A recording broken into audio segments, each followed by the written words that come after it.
As an emergency room physician, I worked in level 1 trauma centers for years. I know what happens back there. One ambulance after another, with injured patients and lives that are changed forever. I understand. I took care of those people. Thank you. Now, as an attorney, my team and I care for the same people, but in a different way, working to get our clients' lives back to normal.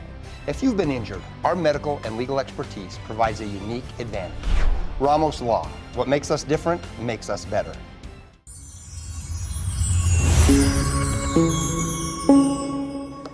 Oh yeah, big time shock to the system there. The Arctic air moving in early Friday morning, as we knew would be the case. And as the day wrapped up, the sun went down, running about 30 to 40 degrees colder east of the Rocky Mountains. Now, I want to show you this because I went back and looked. Last Saturday, I started saying that east of the mountains, our high temperatures would be while you were sleeping. During the day today, Lamar, out east, that certainly was the case. Colorado Springs, that was the case as well. With temperatures falling during the day, we had some flurries and some areas of light snow out there as well. And Salida, not getting the Arctic air, the temperatures did warm up as we went through the day, although it wasn't a warm day in Salida by any stretch. So as the day kind of wrapped up, temperatures in terms of how it felt, very, very chilly out there.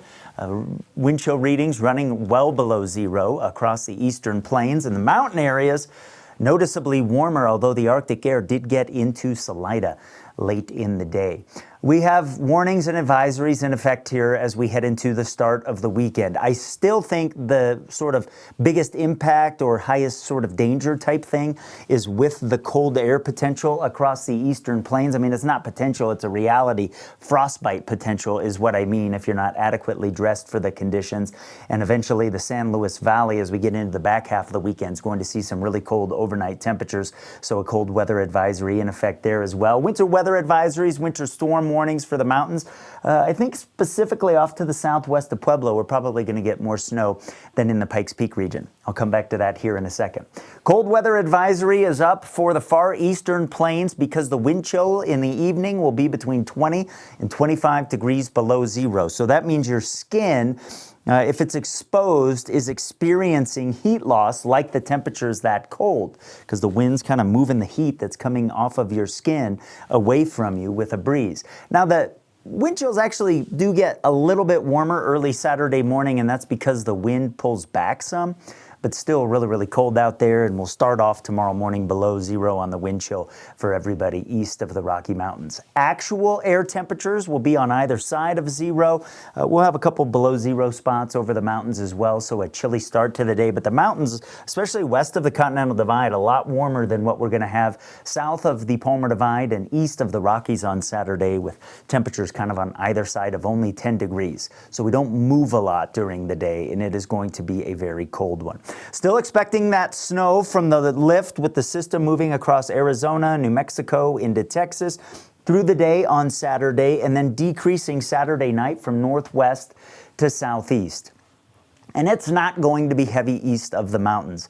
And I'll be honest with you, I think I made a mistake this morning. I had one model that talked me into something across the Pikes Peak region, and I ended up putting a 3 to 7 in there around town, and I don't think that's going to work out.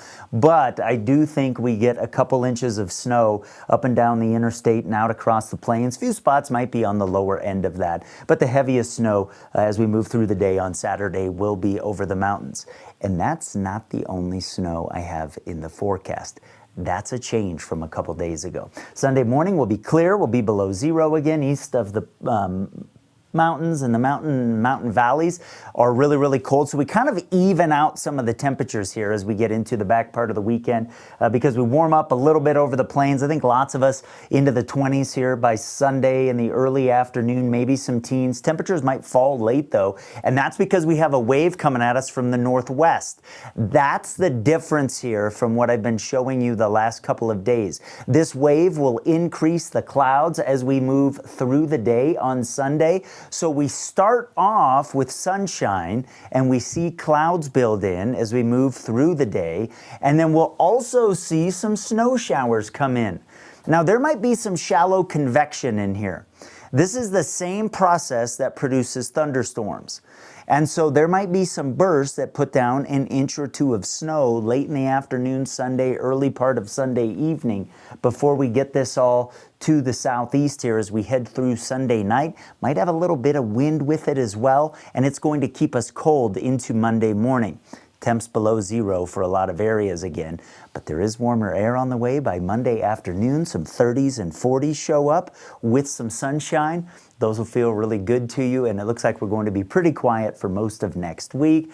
There might be a little hiccup to watch in the late part of the week. I'll start working on that here over the weekend, but for now, I think we can look forward to some warmer weather and maybe even some 50s east of the mountains.